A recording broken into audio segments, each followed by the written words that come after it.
사도행전 15장 1절부터 11절까지 교독하십니다. 이 계시의 말씀을 한 절씩 나누어서 교독하실 때 살아계신 하나님의 음성을 들어주기를 원합니다. 제가 먼저 1절을 받들었죠.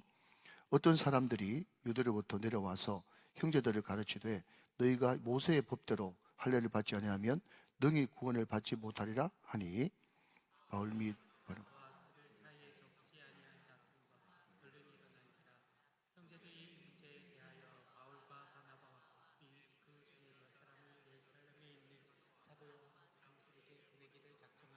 그들이 교회 전송을 받고 베니게와 사마리아로 다니며 이방인들이 죽게 돌아온 일을 말하여 형제들을 다 크게 기쁘게 하더라.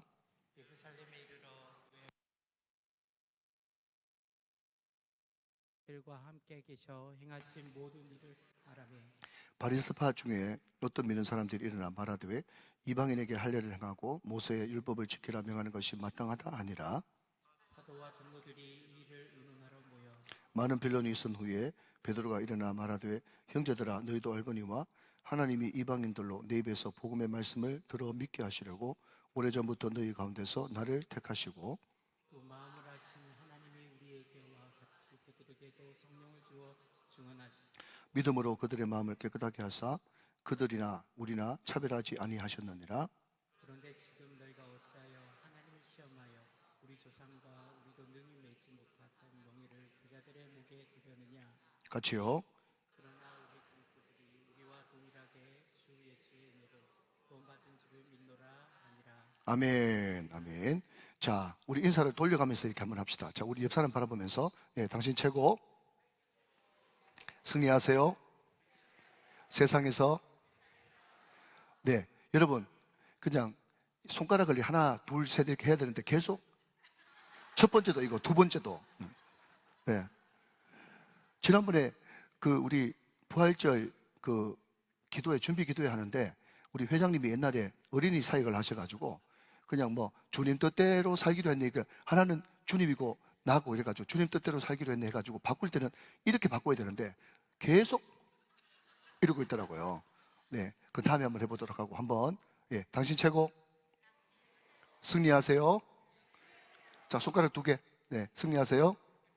손가락 3개. 세상에서 사랑합니다. 우리 모두 하이파이브 화이팅. 네, 주님 안에서 말씀으로 승리하게 되시기를 주님의 이름으로 축원합니다. 음량 공사를 1차로 이렇게 마치고요. 지금 최적화시키기 위해서 지금 계속 가동을 해보고 있습니다. 장로님 좀 잘 들리세요? 앞에요? 네, 괜찮습니까? 더 잘 들리게 될 겁니다. 근데 제가 모니터가 너무 좋아가지고 지금 제가 막 깜짝 놀라고 있어요. 말이 좀 이렇게 꼬이고 있어요. 조금 지나면 괜찮을 것 같은데 모니터를 우리 집사님, 우리 최 집사님 조금만 좀 낮춰주시면 더 좋을 것 같습니다. 네, 감사합니다. 여러분, 교회사를 보면요, 우리나라 교회든 외국 교회든 항상 이렇게 주기라 그럴까요? 공통점이 있어요. 그것은 역사의 흐름인 것 같습니다. 그게 뭔가 하면요, 우리나라든 외국이든 저 아프리카든 선진국이든 미개족이든 상관없이 복음이 들어가는 곳에는요 반드시 핍박이 있습니다. 그러니까 사람은 다 똑같은 것 같아요.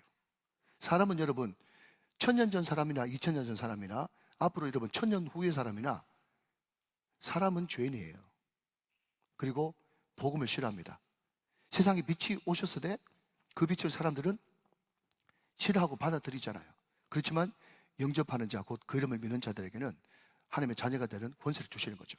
그러니까 여러분, 안 믿는 것이 정상이고 믿는 것이 기적인 것입니다. 그래서 오늘 이 자리에 앉아 계신 모든 여러분들은요 다 하나님의 은혜를 받은 사람이고 기적을 경험하고 누리고 있는 사람이에요. 자, 여러분, 아무튼 항상 복음이 들어갈 때는 어떤 나라든 핍박이 있었다. 우리나라도 여러분 엄청난 핍박이 있었죠. 원도도 선교사가 한 치 앞도 내다보이지 않을 정도로 어두움의 나라라고 이야기했던 것처럼 여러분, 선교사들이 가면 서양 귀신이라 그래가지고 돌을 던지고 그 이질에 또 그 풍토병에 수많은 선교사 자녀들이 죽어서 지금도 양화진 선교사 묘역에 묻혀있지 않습니까? 그 핍박기. 그런데 그 핍박기가 주는 유익은요, 그때는 절대로 이단도 없고 또 교회 분열이라는 것도 없고 똘똘 뭉쳐가지고 하나 되는 신앙적으로 가장 성결하고 순결한 그 시기가 핍박기라는 거예요. 여러분, 우리나라가 지금으로부터 130여 년 전에 복음이 들어와서 그때부터 40년, 50년 대까지는요 엄청난 핍박기를 거쳤습니다. 그게 뭐죠? 일제강점기와 공산치하에서. 지금도 이런 북한에는 그것이 계속 연결되어 있지 않습니까? 핍박기. 아무튼 두 번째는요, 그 핍박기가 지나고 난 다음에는 부흥기를 맞이합니다. 우리나라로 맞이하자면 70년대, 80년대. 그래서 어떤 사람이 교회를 개척해도 십자가만 그냥 꽂아놓으면 사람이 모인다고 할 정도의 그 부흥기를 맞이하고 있죠. 한 20년 내지는 30년의 부흥기를 맞이했습니다. 그런데 그 부흥기 때 수많은 사람들이 들어오고 교회가 풍성해지고 교회 재정이 여러분 한참 늘어나는, 그것은 참 좋은 일이나, 부흥기 때 우리나라든 남의 나라든 상관없이 항상 따라오는 동전의 양면과 같은 것이 뭔가 하면요, 이단과 세속합니다.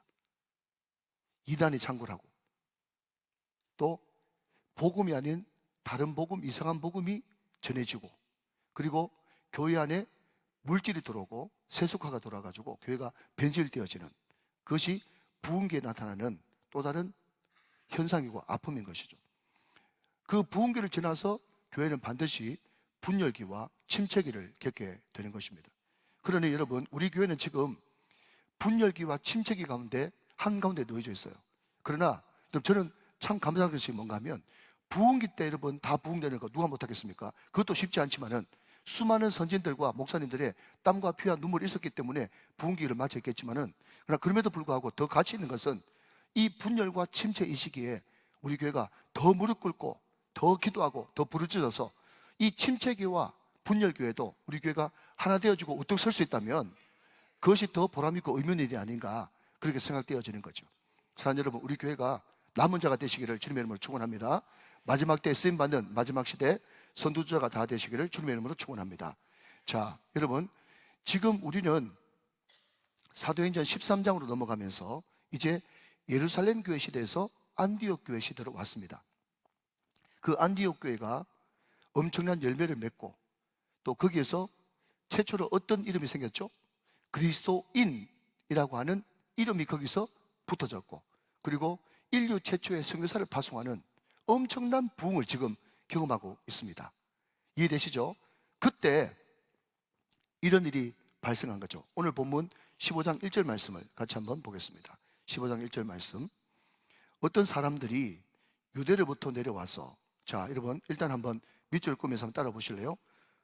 내려와서 형제들을 가르치되, 자, 내려와서 가르치되 너희가 모세의 법대로 밑줄, 할례를 받지 아니하면 할례 동그라미 능히 구원을 받지 못하리라 그랬습니다. 자, 여러분, 제가 지금 여러 군데 강조하고 동그라미를 쳤는데 첫 번째 제가 강조했던 것은 내려왔어요. 자, 여러분 저를 한번 보십시오. 이제 업다운을 잘 하셔야 됩니다. 자, 제가 성경 보시면 하면 다운, 그리고 밑줄 다 그으셨으면 업 해가지고 저를 보셔야 돼요. 자, 여러분, 울산에서 서울로 내려간다 올라간다, 올라간다. 서울에서 울산으로 내려간다 올라간다, 내려간다. 자, 여러분, 그러면 개성에서 한양으로 올라간다 내려간다, 올라간다. 한양에서 개성으로 올라간다 내려간다, 내려간다. 자, 여러분, 울산에서는 올라가고 한양에서, 서울에서 울산으로 내려오는 건 맞죠? 그런데 개성은 서울 위에 쪽이지 않습니까? 그럼에도 불구하고 개성에서 한양으로 올라간다 그래야 옳은 어법이지 내려간다고 하는 어법은 없어요. 왜 그런지 아세요? 한양이 수도거든요. 그게 어법이에요. 무슨 말인지 알겠죠? 예, 제가 왜 올라간다 내려간다 올라간다 내려간다를 3번 반복했는가 하면, 자, 여러분 오늘 1절 말씀 보니까 어떤 사람들인지 모르겠어요. 좀 이따 제가 말씀드리도록 하고, 어떤 사람이 유대로부터, 유대에 뭐가 있어요? 예루살렘 교회가 있거든요. 그게 모교회지 않습니까? 유대로부터 내려왔어요. 어디로? 안디옥 교회로. 왜 내려왔는가 하면 이방인들이 막 예수를 믿고 성령 받는다는 이야기를 듣고 도대체 이런 일이 있을 수 있느냐, 제가 그것도 좀 뒤에 말씀드릴게요. 그때 당시 유대인들 사고로는 도무지 그런 일이 있을 수 없고 있었어도 안 되는 일인데 입고에 말았어요. 그러니까 이게 진짜인가 싶어가지고 감시단이 내려온 거예요. 자, 여러분, 내려왔다, 그리고 그 뒤에 형제들을 가르친다, 내려와서 가르친다 라고 하는 이 말 속에 어떤 뉘앙스가 숨어져 있어요? 예루살렘 교회는 형교회, 장자교회, 안디옥 교회는 이제 갓 탄생된 신생교회, 개척교회. 그러니까 무조건 너희들은 내 말 들어, 내 가르침을 받아야 돼 라고 하는 그런 마음을 가지고 내려와서 가르쳤다는 거예요. 그 가르친 내용이 뭐냐 라고 물으신다면, 너희가 모세의 법대로, 제가 법대로의 동그라미 치라고 그랬어요. 자, 여러분 한번 보십시오. 어떤 가정이 있어요. 어떤 가정이 있는데 그 가정에 주로 나누어지는 대화 내용이 어떤가 하면요, 사랑해, 괜찮아, 아이고 전혀 문제 없어, 얼마든지 해도 돼, 자유해, 아빠가 다 지켜줄 거야. 이렇게 주로 이런 사랑, 용납, 이해, 격려, 위로, 언제쯤 마음에 날지 칭찬, 칭의, 격감, 예, 요런 내용이 주로 대화의 주 소재가 되는 그런 집하고, 법대로 한번 해볼까? 법원 가볼까? 여러분, 법대로 이해되시죠? 법대로, 법, 규칙. 여러분, 이게 주로 회자되는 그런 집하고 어느 집이 화목한 집이요? 전자요, 후자요? 오늘은 전자란 말이죠. 자, 그런데 여러분 보십시오. 제가 지금 이야기하는 뉘앙스를 따라오고 있습니까? 여러분, 예루살렘 모교에서 어떤 사람이 내려와서 가르치는데 첫 번째 하는 말이요, 법이요, 그렇게 이야기하고 있단 말이죠. 그러니까 지금 분위기가 어떤 분위기요? 딱딱하고 경직된 분위기죠. 그러면서 하는 말이 뭔가 하면, 너희가 모세의 법대로 할례를 받지 않으면 구원을 받지 못하리라. 야, 여러분, 이 무서운 말입니다. 그러니까 여러분, 목사라도, 장로님이라도, 목사 할아버지, 노회장, 총회장이라도 함부로 언급해서 안 되는 이야기는 뭔가 하면 구원의 문제예요. 여러분, 구원의 문제를 다른 말로 바꾸면 천국 가고 지옥 가는 문제 아니겠습니까? 그러니까 이거는 엄중한 것이고. 자, 여러분, 제가 늘 하는 말이 있죠. 한번 따라 보십시오. 여러분, 솔로몬 구원 받았어요, 못 받았어요? 솔로몬 구원 받았어요, 못 받았어요? 받았어요? 안 받았어요? 제가 이렇게 이야기하면 대답을 못 한단 말이죠. 우리 성도들 얼마나 착한지. 다윗이 누구를 범했어요? 그러니까요, 밧세바, 그렇게 이야기하면 맞잖아요. 그런데 목사님이 강단에서가 맞아요? 그랬더니 아니요? 이래요. 그럼 누군데요? 그랬더니 우리아의 아내. 그 말이 똑같아요. 소신을 가지란 말이에요. 소신을 가지란 말이에요. 자, 여러분, 솔로몬 구원 받았어요? 못 받았어요? 그러니까 여러분, 정답은 뭔가 하면 하나님만이 아신다가 정답이에요. 여러분, 구원이 사람에게 속한 것입니까? 여러분, 천국 가봤어요? 혹시나 여러분 삼청천에 올라가가지고 천국을 경험하고 왔다 하더라도 그 엄청난 천국에 여러분 손톱만한 일부를 보고 온 겁니다. 그러니까 이 구원의 문제를 함부로 꺼낸다는 것은 금방지기 짝이 없는 그런 문제인 거예요. 그런데 이 사람들이 딱 자기 기준을 가지고 뭐라고 얘기하는가 하면, 모세의 법대로 할례를 받지 않으면 구원을 받지 못하리라, 그렇게 이야기를 하고 있다는 거죠. 그러니까 지금 안디옥 교회 개척의 주역이 누굽니까? 바나바와 바울. 이제 바뀌어가지고 바울과 바나바가 바뀌었죠. 그런데 이 바울과 바나바가 전하는 핵심은 뭡니까? 복음이죠. 복음이 뭡니까? 오직 예수죠. 오직 예수 그리스도의 피와 부활이죠. 여러분, 우리가 어떤 사람들은 예수의 십자가를 믿어가지고 제사함받고 부활을 믿어가지고 의롭게 됐다라는 그 말도 천번백번 맞는 이야기지만, 왜 여러분 부활을 했는가? 우리 예수님께서 왜 부활하셨는가? 라고 존 파이퍼라고 하는, 예수님이 십자가 지신 50가지 이유, 그 책에 지금 제가 깊이 빠져서 읽고 있는데, 예수님이 부활하신 가장 큰 이유는 뭔가 하면 십자가의 그 핏값이 완전 무결하고 테테레스타이, 완벽하게 지불됐다는 것의 증거로서 부활이 일어났다, 그렇게 이야기를 하더라고요. 여러분, 그만큼 십자가의 복음은요 완벽한 거예요. 엄청난 거예요. 위대한 겁니다. 여러분, 그 십자가 보혈이 하나님의 죽음이기 때문에 오고 오는 세대에 여러분 2024년도가 아니라 24,000년이라도 예수님의 십자가의 피는 능력이 있습니다. 그 십자가 피가 완벽하다는 것을, 엄청나다는 것을 증명하는 것이 부활이단 말이죠. 십자가가 우리의 죄를 사하고 십자가가 우리를 의롭게 하였습니다. 오직 예수밖에 없습니다. 오직 십자가밖에 없습니다. 이게 십자가 복음이거든요. 이 사도 바울이 지금 땀을 흘리고 피를 흘리고 여러분 눈물을 흘려가지고 정하는 것은 오직 십자가 복음 이거밖에 없는데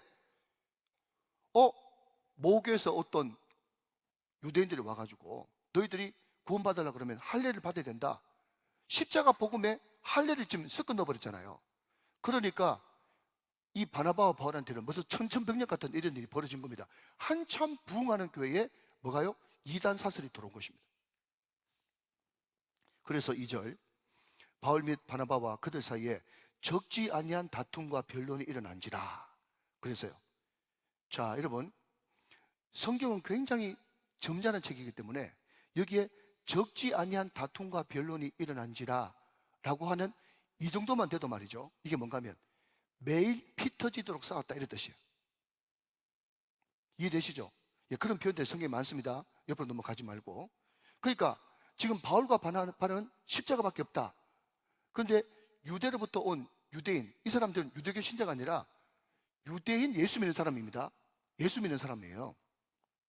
그런데 이 사람들은 수천 년 동안 이어온 그 할례를 어떻게 버릴 수 있겠는가 라고 하면서 할례를 받아야만 된다 그렇게 이야기하고 있어요. 그런데 이 유대인들도 그렇게 이야기하는 이유가 있습니다. 왜냐하면 창세기 17장으로 넘어가면 거기에 할례에 대한 그런 이야기가 나오는데 그 할례를 나와 너 사이의 언약이고 영원히 지켜야 될 언약이다 라고 이야기를 하는 거예요. 그게 구약적인 개념이에요. 할례는 너무너무 중요하죠. 그래서 할례가 뭐냐라고 여러분 신약시대의 할례의 의미가 뭐냐라고 물으신다면 여러분 할례가 뭐죠? 남자의 포경수술 비슷한 거지 않습니까? 근데 할례의 의미가 뭐냐라고 물으신다면 결혼 반지와 같다 이렇게 말하고 싶어요. 결혼 반지와 같다. 또 이 결혼 반지는 몸에 새기는 게 아니니까 목에 새기는 거와 뭐 같은가라고 이야기하면 여러분 혹시 TV에 보면 가끔씩 그렇게 정신 나간 그런 청춘들이 있잖아요. 어떤 사람들이요? 둘이 너무 사랑해가지고 몸에 그죠? 예, 문신 새기잖아요. 문신 새겨가지고 하트 해가지고 뭐 그게 뭐 동열 같으면 여러분 이름 대면 그러니까 DY 뭐 HJ가 누군지 모르겠어요. 아무튼 예, HJ 해가지고 막 하트 넣고 이렇게 해가지고 이제 문신 새기는 그런 사람들도 가끔씩 있지 않습니까? 뭐 팔에도 새기고 뭐 엉덩이도 새기고 막 그렇게 아무튼 하는데 자, 근데 여러분 요는 뭔가 하면 여러분 반지나 문신은요 하나의 표시예요. 왜냐하면 이 할례도 하나님이 너의 아버지가 되고 너가 하나님의 백성이라고 하는 하나의 사인, 표적이지 그게 전부가 아니에요. 그래서 사도 바울이 갈라디아서에서는 뭐라고 이야기하는가 하면 또 로마서에서는 뭐라고 이야기하는가 하면 할례는 내 마음에 해라. 내 마음에 할례가 중요하다. 그러니까 여러분 하나님 사랑한다고 반지 10개 끼면 뭐 하겠습니까?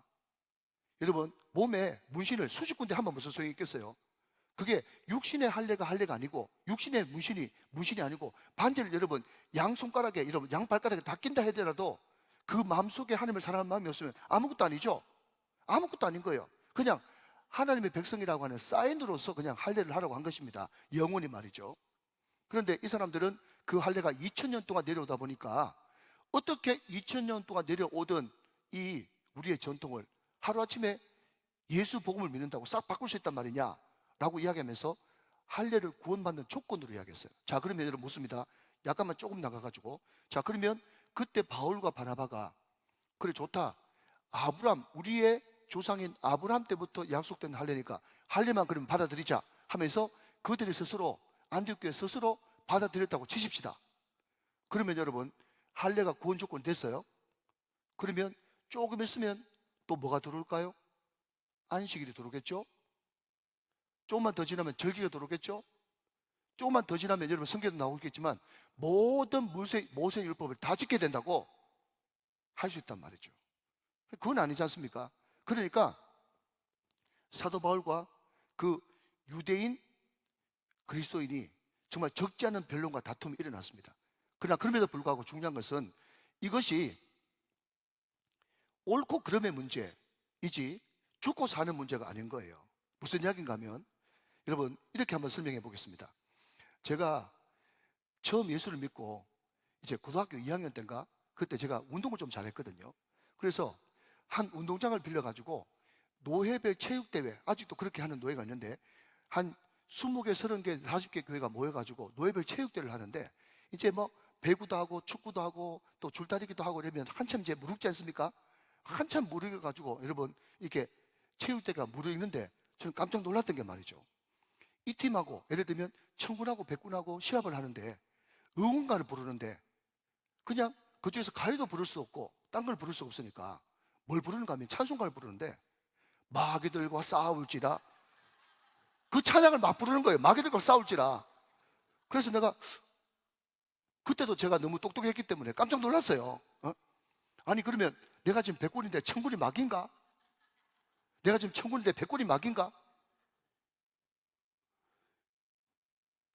참 그렇게 순진했다고 우리 선배들이 말이죠.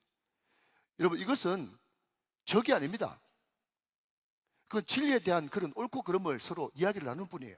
그래서 적지 않은 다툼이 일어났는데 중요한 것은 그때 이제 우리가 그만 싸우고 우리의 상회, 지금으로 말하자면 우리 교회가 속한 울산노회, 우리 교회가 속한 대한예수교 장로회 합동 측으로 우리가 이 문제를 올려서 최종적인 판결을 받아보자 하면서 이제 이 문제에 대해서 종교회의에 이제 상정을 하게 된 것입니다. 자, 그런데 말입니다. 여기서도 굉장히 의미 있는 게 있습니다. 자, 여러분 2절 말씀 한번 보시면 바울 및 바나바와 그들 사이에 적지 아니한 다툼과 변론이 일어난지라. 그 다음 형제들이 이 문제에 대하여 바울과 바나바와 및 그 중에 몇 사람을 예루살렘에 있는 사도와 장로들에게 보내기로 작정하니라 그랬어요. 여러분 저는요 예루살렘에 있는 사도와 장로들에게 보내기로 작정하니라 이것이 굉장히 의미가 있어지더라고요. 자 여러분 왜 이런 의미가 느껴지는가 하면 자 여러분 지금 유대로부터 안디옥 교회에 감시하러 온 사람들이 있어요. 그러면 유대로부터 왔다라고 하니까 이 사람들이 지금 어디서부터 온 겁니까? 예루살렘 교회에서 왔죠? 그죠? 그러니까 지금 예루살렘 교회에 팽배해 있는 생각은 어떤 생각이라는 겁니까? 복음만으로 안 된다? 할례도 해야 된다라고 하는 그 일단의 무리가 있지 않습니까? 자 여러분 잠시 접어두고 아까 뒤에서 말씀드리겠다고 한 그 사실을 한 번 더 먼저 실제를 보고 다시 한번 돌아보도록 하죠. 5절 말씀 한번 보세요. 5절 제가 했습니다. 자 밑줄 그으십시오. 바리새파 중에 어떤 믿는 사람들이 거기에 밑줄 그어보십시오. 자 끝까지 있습니다. 바리새파 중에 어떤 믿는 사람들이 일어나 말하되 이방인에게 할례를 행하고 모세의 율법을 지키라 명하는 것이 마땅하다 하니라 그랬습니다. 자 보니까 실체가 드러났죠. 지금 1절에 등장하는 어떤 사람들이 유대로부터 내려왔는데 그 사람들이 누가 보낸 거예요? 5절 보니까 누가 보낸 거예요? 이 사람들 가보라고. 바리새파 중에 몇 사람이 보냈단 말이죠. 근데 여기 여러분 바리새파 중에 몇 사람도 예수 안 믿는 사람이 아니고 바리새인의 그냥 출신을 가지고 있는 예수 믿는 사람이에요. 무슨 말인지 알겠죠? 여러분 여기 앉아 계신 분 가운데 옛날에 그냥 유교의 영향을 받은 사람도 있을 거 아니에요. 또 여기에 혹시 저는 모르지만 뭐 보살 아들이라든지 뭐 그런 사람도 앉아 있을 거 아닙니까? 그러니까 배경 출신들이 다 있단 말이죠. 근데 바리새파도 복음을 믿고 예수를 믿었어요. 그런데 이 사람들은 평생 믿은 그런 바리새파의 그것을 버리지 못하기 때문에 그래도 우리가 수천 년 동안 아브라함의 자손으로 살았는데 할례를 같이 받아야 되지 않겠냐 그런 생각을 가지고 있었고 그 사람들이 리더가 돼가지고 예루살렘 교회에 일단의 무리들이 있었단 말이죠. 그 무리들의 대표가 이 사람들을 안디옥 교회로 보내가지고 한번 살펴봐라 그렇게 이야기했단 말이죠. 자, 이 사람들이 영향력이 있었지만 그러나 그럼에도 불구하고 이 사람은 공식적인 라인은 아닌 것입니다. 아시겠죠? 공식적인 라인이 아니에요. 왜 공식적인 라인이 아니라고 말씀하느냐? 자, 좀 더 나가보도록 하겠습니다. 자, 몇 절을 보시는가 하면요 15장 24절 말씀 한번 보세요. 15장 24절 자, 들은즉 보고 계시면 아멘. 들은즉 우리 가운데서 어떤 사람들이 우리의 지시도 없이 자, 여기서 이야기하는 것은 초대교회 가장 어린이였던 야고보 예수님의 동생 야고보가 하는 말입니다.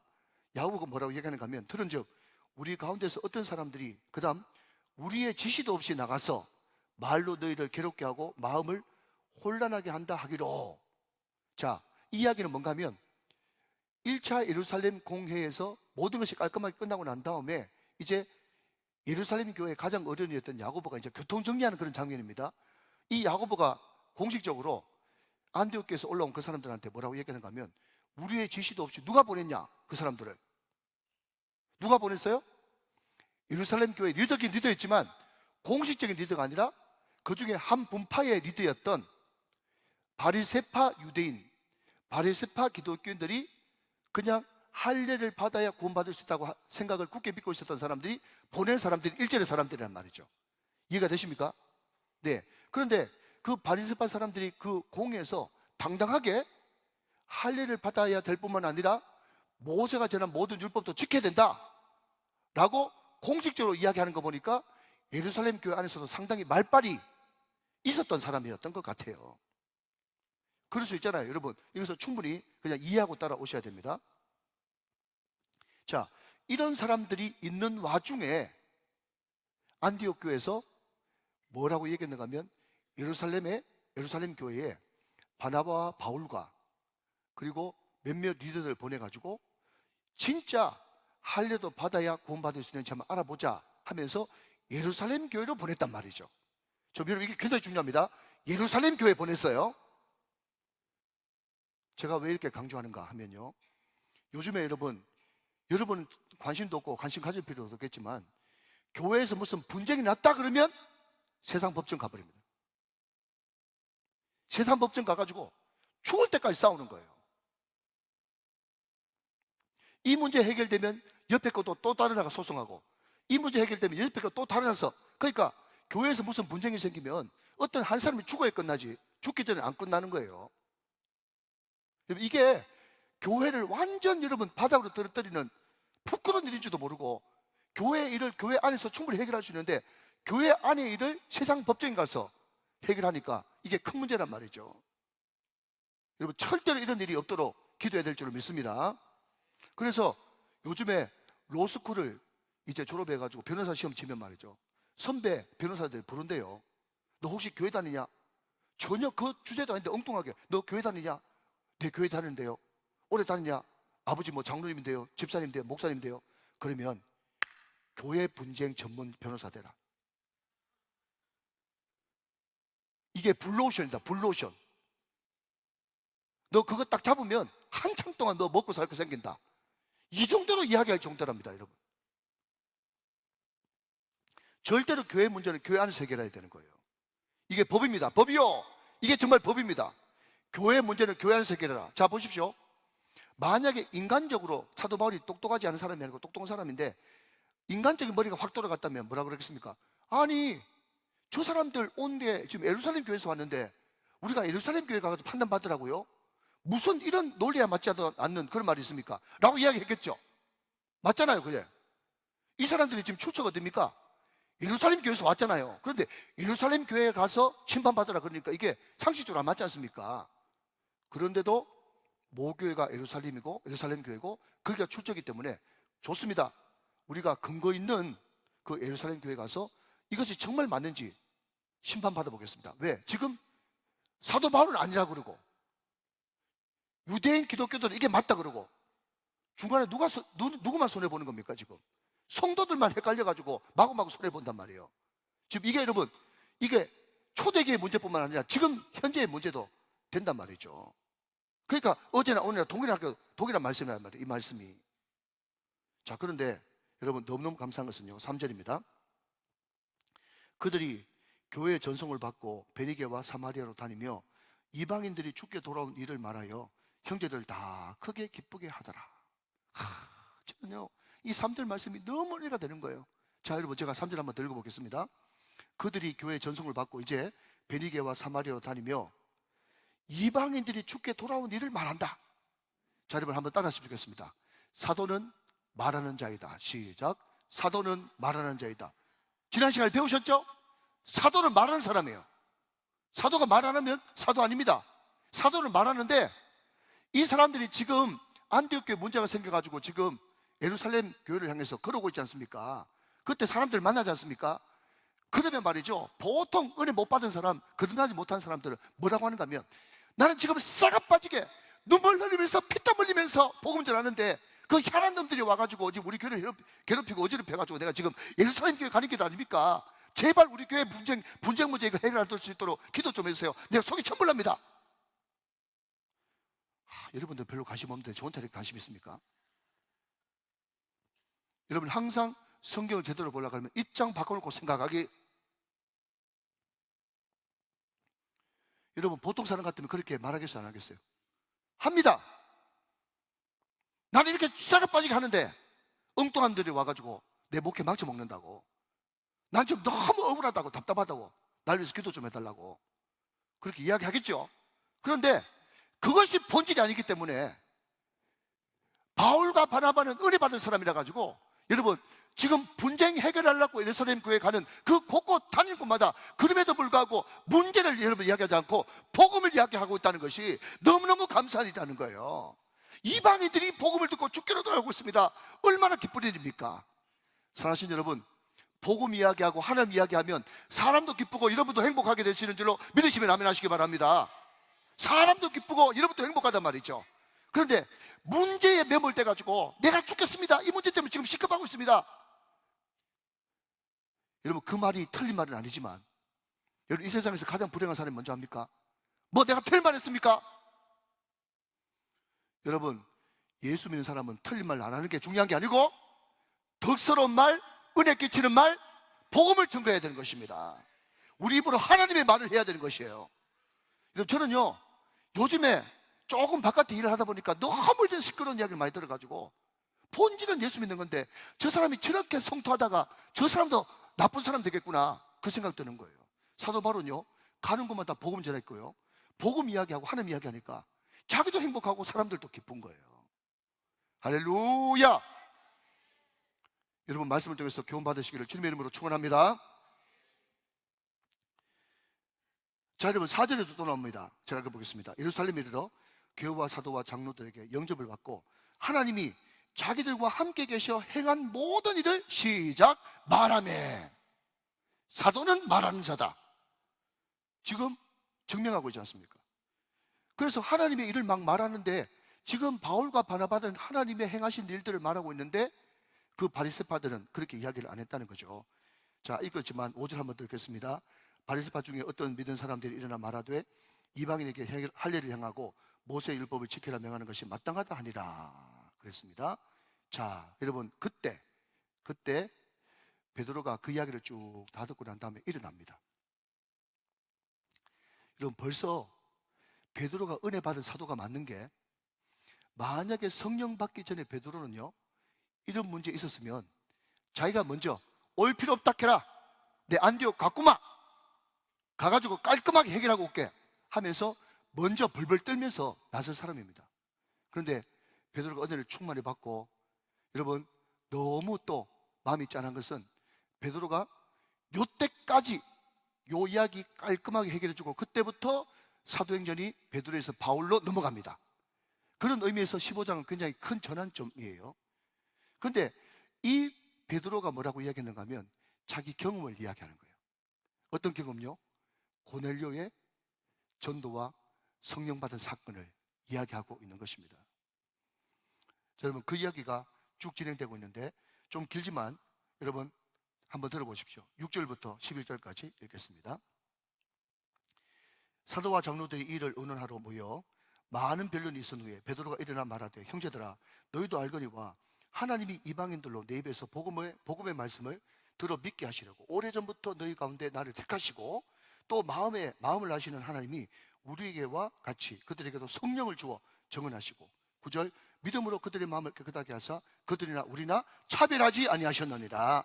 그런데 지금 너희가 어찌하여 하나님을 시험하여 우리 조상과 우리도 능히 매지 못하던 몽에를 제자들의 목에 두려느냐. 11절 말씀 시작. 그러나 우리는 그들이 우리와 동일하게 주 예수의 은혜로 구원받은 줄을 믿노라 하니라.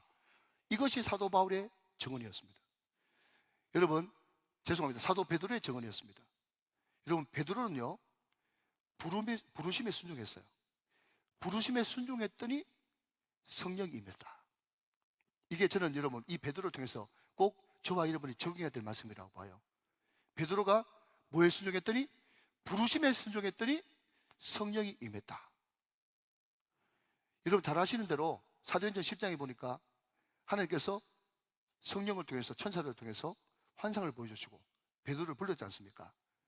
그죠? 잡아먹으라 그렇게 이야기하니까 내가 한 번도 이것을 먹어본 적이 없습니다. 난 처음부터 유대인이기 때문에 이렇게 부정한 것을 먹어본 적이 없습니다. 그랬더니 하나님께서 내가 정하다 한 것을 네가 왜 부정하다고 하느냐? 라는 그 환상, 보적의 환상을 2번 연거푸 보여주고 나서 그때 고넬료가 보인 사람들이 와서 오십시오, 우리 주님이 당신을 청합니다 라고 했었을 때, 여러분 베드로가 어디까지 낮아졌는가 하면 무두장이 집 시몬에 가서 그게 유했습니다. 무두장이는 요즘으로 말하면, 옛날로 말하자면 갑바치입니다. 부정한 사람이에요. 짐승의 피를 받는 사람이니까. 그러니까 베드로가 어디까지 낮아졌다고 생각했는가 하면, 내가 모든 사람들이 끓이고 천하다고 생각하고 부정하다고 생각하는 그 무두장이 갑바치 집에도 내려갈 만큼 나는 낮아졌습니다 라고 했지만, 베드로의 한계는 뭐였는가 하면 그럼에도 불구하고 그 사람은 유대인이었단 말이죠. 여러분 이 당시에 유대인 외에 다른 사람에게 복음이 전해진다는 것은 상상할 수도 없는 그런 시대였어요. 그러니까 이 말을 다른 말로 바꾸면, 개, 돼지, 짐승들이 그냥 운 좋게 예수 복음을 듣고 그냥 끄덕끄덕거리면서 동의하면서 믿는 정도? 이 정도가 끝까지 펼쳐가지고 마문을 열었던 끝까지 있는데, 이 사람들한테 여러분 성령이 임한다는 사실은 도무지 용납 못할 사실이었기 때문에 그런 소식을 듣고 바리새파 유대인들이 그 사람들을 안디옥 교회에 보낸 것입니다. 베드로가 똑같았죠. 그런데 베드로가 그 부르심에 자기의 모든 것들을 무너뜨리고 이방인 고넬료 집에 들어가서 말씀을 전하고 기도했더니 우리와 똑같은 성령의 그들에게도 임하는 것을 보면서 내 생각이 완전히 깨어져 버린 것입니다. 여러분 여기에 중요한 원리가 있습니다. 한번 따라해 주시기 바랍니다. 부르심에 순종하면 성령을 받습니다. 부르심에 순종하면 성령을 받습니다. 여러분 요한복음 2장에 가나 혼인잔치 이야기 나오죠? 마리아가 여러분 그 하인들에게 뭐라고 이야기합니까? 예수님이 무슨 말씀을 하시든지 말씀하신 대로 하라 그렇게 이야기했습니다. 그런데 예수님한테 가가지고 포도주 떨어졌는데 어떻게 할까요? 그랬더니 예수님이 하는 말이 뭔가 하면 항아리에 물을 담아라 그렇게 이야기했거든요. 자 다시 한번요, 입장 바꿔놓고 생각하기. 만약에 여러분들이 하인이라 그러면 지금 포도주 떨어졌다 그러는데 지금 물 담는 항아리에 물 담아라, 포도주 담으면 물 담아라 그러면 여러분 순종하시겠습니까? 도무지 순종할 수 없는 상황이에요. 그렇지만 말씀대로 하였더니 물이 변하여 포도주가 되었단 말이죠. 여러분 이게 부르심에 순종하는 순종인 것입니다. 아무리 인양하고 못 배워도 부르심에 순종할 때 될 때, 부르심에 응답하게 될 때에 성령을 받게 되고 쓰임 받게 되고 이전보다 100배 1000배 강력한 하나님의 종이 될 수 있는 것입니다. 여러분 내 힘만큼 내 능력만큼 살지 마십시오. 부르심에 순종하면 여러분이 알지 못했던 1000배 만배의 능력이 여러분 가운데 역사하시고 여러분을 일하게 하실 것입니다. 이것이 나의 간증이요, 이것이 나의 찬송인 것입니다. 여러분 항상 가장 좋은 예화 중에 하나가요, 역사를 이야기하는 겁니다. 왜? 역사 이미 일어났으니까 말이죠. 여러분 일본 선교사, 한국 선교사들이 모이는 그 컨퍼런스에서 일본 선교사가 자기들 돌아보면서, 그렇다고 해서 한국 사람들을 일부러 높이려고 하는 것도 아닌데, 일본 선교사가 자기들이 직접 뭐라고 하는지 아십니까? 왜 우리 일본이 한국보다 훨씬 먼저 선교사가 돌아왔는데 우리 일본은 기독교 인구가 채 1%도 안 되고 한국에는 저렇게 막 세계사에 빛나는 그런 부흥을 가져왔는가 라고 했다는 거죠. 여러분 메이지 유신 이후에 일본이 개방 정책을 쓰면서, 역사니까 잘 들어보십시오. 메이지 유신 때 일본이 개방 정책을 쓰면서 일본에 있는 그 문화가 유럽까지 전달돼 가지고, 일본이 원래 폐 안 끼치는 소위 말해서 매너가 좋은 문화 아닙니까? 그러니까 유럽 사람들만 매너 좋은 줄 알았더니 일본 사람들도 보통이 넘는구나 해가지고요, 많은 유럽에 또 미국에, 캐나다에, 호주에 그 당시에 선교사 보내시는 그런 나라는 말이죠. 일본은 굉장히 매력적이고, 또 여기 가서 복음만 전해가지고 이 사람들이 예수만 잘 믿으면 매너 좋고 예의 바른데 예수까지 잘못 들으면 금상첨화겠다 그렇게 생각해가지고 많은 선교사들이 한국 안 오고 일본에 딱 머물러가지고 거기서 얼마나 많은 선교사가 일본에 간지 몰라요. 잘 들으십시오. 그게 일본 선교 역사입니다.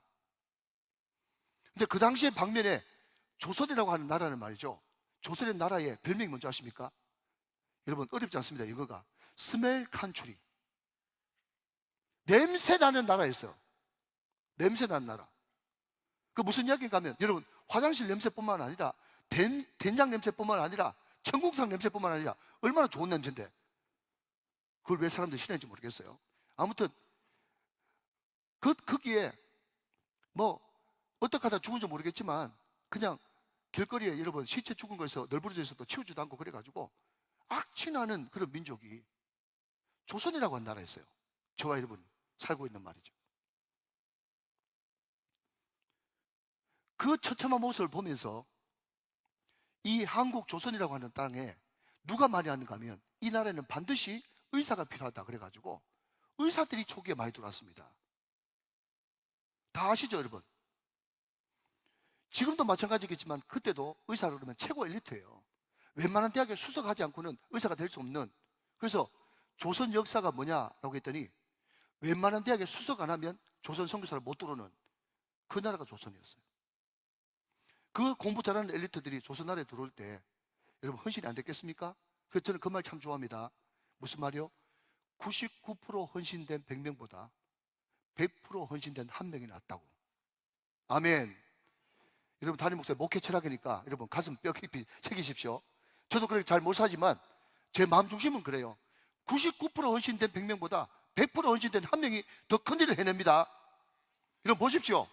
많은 일본에 머물렀던 선교사님, 그분들 절대로 폄하하는 게 아니고 일본이라고 하는 그 나라에서도 엄청난 여러분 그 특유의 지독한 그런 문화가 있어가지고 일본이라고 나라도 힘들었지만 그럼에도 불구하고 많은 선교사들이 가족 때문에 자기의 건강 때문에 이런저런 그런 인간적인 문제 때문에 일본에 머무른 그 사람들에 의해 가지고는 일본 복음화가 1%도 진행이 안 되어지는데 100% 헌신된 냄새나는 나라 조선에 와가지고 여러분 부르심 도무지 여러분 순종할 수 없는 부르심이면 베드로처럼 조선에 갈 수 없는 상황이지만 조선에 가서 부르심에 헌신한 사람에게 기름 부음이 임했고 그 사람들을 통해서 여러분 조선이라고 하는 나라가 놀랍도록 성장했지 않습니까? 이게 일본과 조선의 선교 역사인 것입니다. 베드로는 부르심에 순종했고 부르심에 순종한 베드로에게 성령을 부어주시고 그 베드로의 그 말씀을 통해서 헬라파 헬라인들 전혀 예수 믿을 수 없는 히브리파 유대인, 헬라파 유대인 여기가 한계였어요 그때 당시에. 그런데 헬라파 헬레인 이방인 중에 이방인이 예수를 믿고 돌아온다는 것은 도무지 납득할 수 없는 그 시대에 베드로를 통해서 고넬료가 예수 믿게 되고 또 그리고 바울과 바나바를 통해서 안디옥 교회 수많은 사람들이 헬라파 헬레인들 이방인 중에 이방인들이 예수 믿게 되고 그런 놀라운 세계 선교 역사가 일어나게 된 것입니다. 누구 때문에요? 하나님의 부르심에는 후회하심이 없네. 내가 이 자리에 선 것도 주의 부르심이라. 날 부르신 뜻 내 생각보다 크고 날 향한 계획 나의 지혜는 도무지 이해 못하지만은 가장 좋은 것으로 가장 선한 것으로 지금도 나를 부르시고 이끄심을 나는 믿네. 그것을 선포하면서 나가는 그 사람에게 하나님께서는 성령을 부어 주신단 말이죠. 여러분 그 경험이 베드로에게 뚜렷하게 있었기 때문에 뭐라고 딱 방점을 찍는가 하면 11절 말씀 다시 한번 읽어보시면 그러나 우리는 그들이 우리와 동일하게 주 예수의 은혜로 구원받는 줄을 믿노라 하니라. 은혜로만 구원받는다. 오직 은혜. 솔라 그라티아. 오직 은혜. 이것으로 구원받는단 말이죠. 자 여러분 여기서 정리 좀 하고 가겠습니다. 이제 말씀을 맺어가면서 에베소서 2장 8절 9절 말씀을 한번 보겠습니다. 자 여러분 정리를 좀 하고 가셔야 돼요. 에베소서 2장 8절 9절. 자 앞을 보시면서 유명한 구절이니까 같이 한번 읽어봅시다. 시작. 너희는 그 은혜에 의하여 믿음으로 말미암아 구원을 받았으니 이것은 너희에게서 난 것이 아니요 하나님의 선물이다. 9절. 행위에서 난 것이 아니니 이는 누구든지 자랑하지 못하게 함이라. 그랬습니다. 자 여러분 질문을 한번 정리를 해보겠습니다. 우리가 믿음으로 구원받죠? 믿음으로 구원받는 말을 다른 말로 은혜로 구원받는다 말입니다. 자, 그러면 여러분 한번 대답해 보십시오. 믿음의 반대말이 뭘까요? 믿음의 반대말. 불신입니까? 네, 맞습니다. 구어적 의미에서는 믿음의 반대말은 믿지 않는다, 불신이 맞아요. 근데 여러분, 제가 늘 말씀드리지만 하나만 예를 듭니다. 에베소서 5장 18절 말씀에 술 취하지 말라 이런 방탕한 것이니, 방탕이라고 하는 단어가 세상 뜻으로는 도덕적으로 윤리적으로 문란하다, 이것을 방탕이라고 그러는데, 성경적 의미에서 방탕은 뭐라고요? 하나님과 관계없는 모든 행위와 시간 보냄, 결음, 이것이 방탕이라고 말씀드렸어요. 이해가 되시면 아멘. 그러니까 성경적 개념과 여러분 세상 개념은 다릅니다. 자, 그러면 세상적인 개념에서의 믿음의 반대말은 믿지 않는다, 불신이에요. 근데 에베소서 2장 8절, 특별히 9절에 의하면 믿음의 반대말이 뭐냐? 믿음의 반대말은요, 행위입니다. 행위. 믿음의 반대말이 뭐냐고요? 자랑입니다. 이게 성경적 믿음의 반대말이에요. 다시 한번, 에베소서 2장 8절 9절에 의하면 성경적으로 믿음의 반대말이 뭐라고요? 행위에서 난 것이 아니니 행위입니다. 행위는 반드시 뭐를 동반하게 되어 있어요? 자랑을 동반하고 있어요. 자랑이 믿음의 반대말입니다. 자, 여러분, 오늘 15장 5절 말씀에 바리새파들이 등장하지 않습니까? 바리새파가 등장하는데, 바리새파 그러면 저는 제일 먼저 생각나는 것이 누가복음 18장에 바리새인과 세리의 기도입니다. 바리새파가 뭐냐? 두 가지입니다. 같지 아니합니다. 같지 아니합니다. 같지 아니합니다. 이게 바리새파 기도의 첫 번째예요. 두 번째는 뭡니까? 했습니다. 했습니다. 했습니다. 이게 바리새파 기도예요. 제가 꼭 설명해야 되겠습니까? 무슨 말인지 알겠죠? 이 바리새인들의 기도는 뭡니까? 고개를 빳빳하게 쳐들고 뭐라고요? 이 세리와 같지 아니함을 감사합니다. 같지 아니함을 감사합니다. 같지 아니함을 감사합니다. 같지 않다고 기도했어요. 나는 일주일에 몇 번 금식하고 성금을 어떻게 드리고 뭐하고 했습니다. 이게 바리새인의 기도예요. 자, 여러분,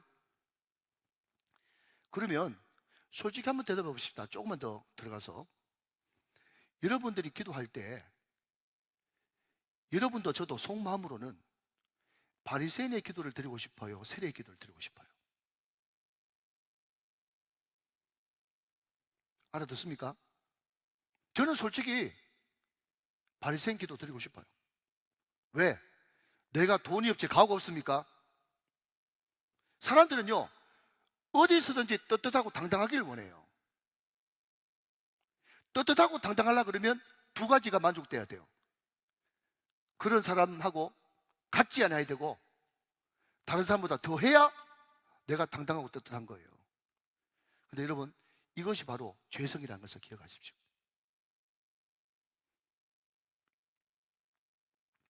세리는 감히 하나님 앞에 우러러 쳐다보지도 못하고, 나는 죄인입니다.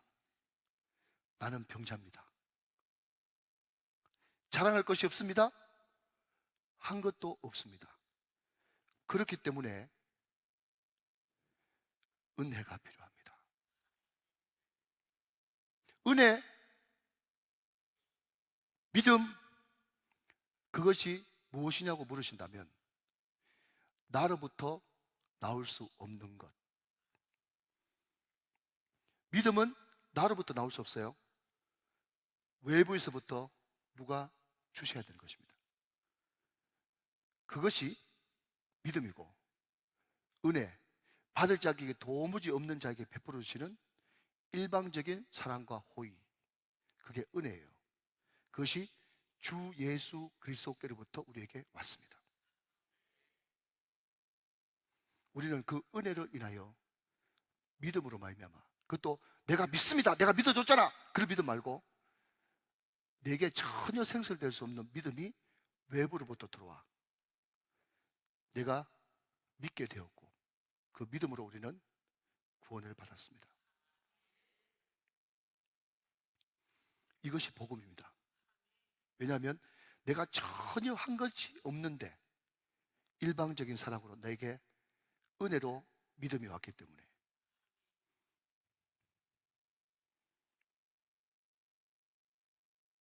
하나님의 사랑이죠. 여러분, 그래서 베드로는 뭐라고 얘기했는가 하면, 네가 지지도 못하는 멍에를 다른 사람에게 먹게 하지 마라. 오직 구원은 은혜로만 받는다. 베드로의 이 말에 모든 사람들이 다 수긍하고 잠잠하게 되었습니다.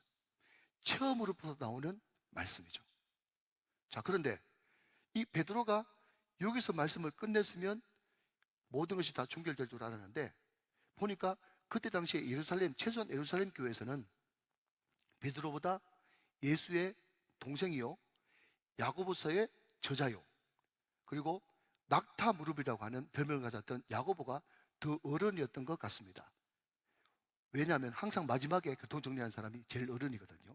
근데 야고보가 이렇게 이야기하고 있는 것을 보게 됩니다. 자, 여러분 13절 말씀 봅시다. 자, 빨리 정리합니다. 말을 마침에 누구 말이 맞췄어요? 베드로의 말이 맞췄어요.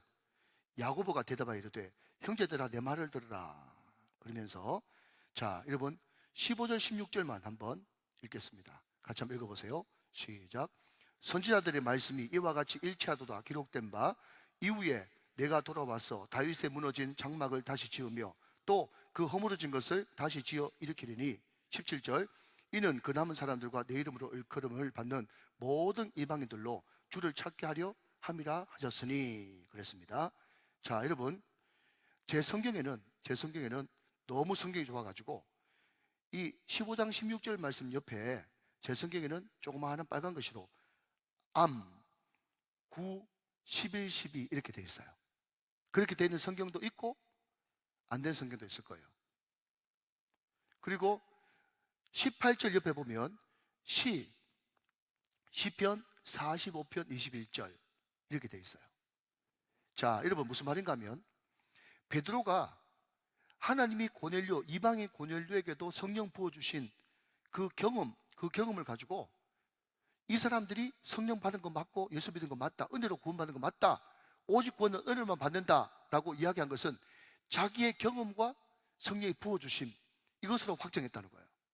그런데 최고 마지막 권위자였던 야고보는 나타나가지고 쭉 이야기하는데 내 이야기, 자기 경험을 이야기하는 것이 아니라 기록된 바 선지자들의 말씀이 하면서 말씀을 가지고 이야기했는데 그 말씀이 어디냐 하니까 아모스 9장 11절 12절 말씀을 근거해서 시편 45편 21절 말씀을 근거해가지고 이 말씀이 구약 때부터 하신 말씀이니까 이 말씀이 이루어진 것 뿐이다 라고 이야기하면서 말씀으로 종지부를 찍었단 말이에요.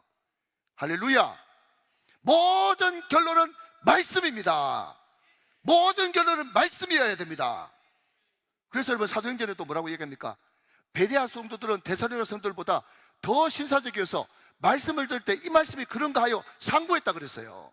사실 여러분, 여러분의 담임 목사 말씀을 아멘으로 받아야 되지만 그럼에도 불구하고 여러분이 이때까지 들었던 말씀을 마음속에 간직하면서 이 말씀이 진짜 맞는 말씀인가 그것을 한 번 더 상고해보고 이 말씀이 정말 말씀에 맞으면 아멘과 동시에 그 말씀에 목숨을 걸어야 되는 것입니다.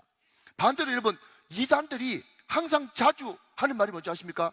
저도 여러분 이만 이야기도 들어봤고 여러 이단들 말을 들어봤는데 여러 이단들의 항상 자주 쓰는 레파토리를 뭔가 하면 나만 믿고 나만 따라와. 내가 속으로 그랬어요. 속으로요. 미쳤나 니 따라가게. 예수님 따라가야지, 말씀 따라가야지. 미쳤나 니 따라가게. 사랑하는 여러분, 여러분이 이사 가거나 여러분 멀리 이민 가거나 해가지고 다른 교회 가시더라도 절대로 사람 따라가지 마십시오. 말씀이 결론인 것입니다. 말씀이 결론이에요. 여러분 이게 예루살렘 공회의에 주시는 강력한 메시지예요. 하나님의 부르심에 순종할 때 성령 받는다, 은혜로 구원받는다, 모든 결론은 말씀이다 말이죠. 자, 그런데 이것을 이야기를 안 하고 가면, 아무리 바빠도 이야기를 안 하고 가면 큰일 나요. 자, 그런데 이것을 잘못 오해하면 꼭 말씀에 초치는 듯한 그런 느낌이 드는 말씀이 있어요. 자, 여러분 20절 말씀 봅시다. 20절 말씀 22절까지 마지막으로 한번 읽으십시다. 시작. 다만 우상에 들어온 것과 음행과 목매어 죽은 것과 피를 멀리하라고 편지하는 것이 옳으니 이는 예로부터 각성에서 모세를 전하는 자가 있어 안식일마다 회당에서 그거를 읽음이라 하더라 그랬습니다. 자, 여러분 보십시오. 이런 이야기를 읽을 때 저는 제일 처음에 모를 때 여러분 용서하십시오. 영감이 정신 나갔나 이런 생각이 들었어요. 잘 이야기해가지고 지금 은혜로만 구원받는다고 잘 이야기했는데 지금 초치나 이런 이야기가 이런 생각이 들었단 말이에요. 자, 그런데 여러분 중요한 것은 이 야고보 선생님이 하신 이 말씀이 보니까 우상에 들어온 것과, 자, 여러분 잘 보십시오. 우상이에요, 우상에 들어온 것이에요. 우상에 들어온 것입니다. 우리 예수 믿는 사람은 상천하지 하나님을 믿기 때문에 우상은 없어요. 여기에 불상이 설마 놓여있다고 할지라도 이것은 돌덩이 뿐이지 이건 우상 아닙니다. 이것을 믿고 섬기는 사람한테는 우상이지 우리는 우상에 들어온 것이에요. 이것은. 그런데 우상에 들어온 것과 음행과 목매어 죽은 것과 피를 멀리하라 라고 한 것은요, 모든 유대인들에게 그냥 가지고 있었던 다시 바꿔 말하면 잠정적인 크리스찬들이 가지고 있었던, 불신자들이 가지고 있었던 그 당시의 문화였어요. 자, 예를 들어서 이렇게 생각해 보십시다. 이 이야기만 하고 마치겠습니다. 저하고 우리 장로님들 다 모여가지고 이제 새가족실에서 회의를 하고 있는데 우리 권사님이 하시는 말씀이 뭔가 하면, 목사님, 그 이웃집에 식당에서 개업했다고 이제 떡을 가져왔는데 그 사람들이 하는 말이 뭔가 하면 그 말 안 해도 되는데 그냥 자기 그 조상한테 제사 지내고 나서 이제 뭐라 그럽니까? 이거 개업할 때 그 공 들인 거 있잖아요. 무당푸닥거리죠. 그거 하고 난 다음에 이제 떡을 좀 돌리만 싶어가지고 교회도 가져왔습니다. 그렇게 해서 떡을 가져왔단 말이에요. 그러면 여러분 한번 묻습니다. 제가 늘 단골로 이제 이 샘플이 됐으니까 이번엔 장로님이라고 하시다. 우리 장로님들 그 떡을 먹겠어요? 안 먹겠어요? 안 먹겠습니까? 제가 아는 우리 장로님은 아이고 배고픈데 웬 떡이냐 그래가지고 잘 드실 것 같아요. 자, 여러분 잘 먹어도 됩니다. 제사 지내는 그런 음식이라 하더라도 우리 그냥 먹으면 돼요. 하나님이 지으신 모든 것이 선함에 감사를 받으면 버릴 것이 없지 않습니까? 자, 그런데 그 모습을 초신자가 그 이야기를 들었는데 문을 빼꼼 열어보니까 목사님부터 장로님부터 해가지고 막 떡을 잘 먹거든.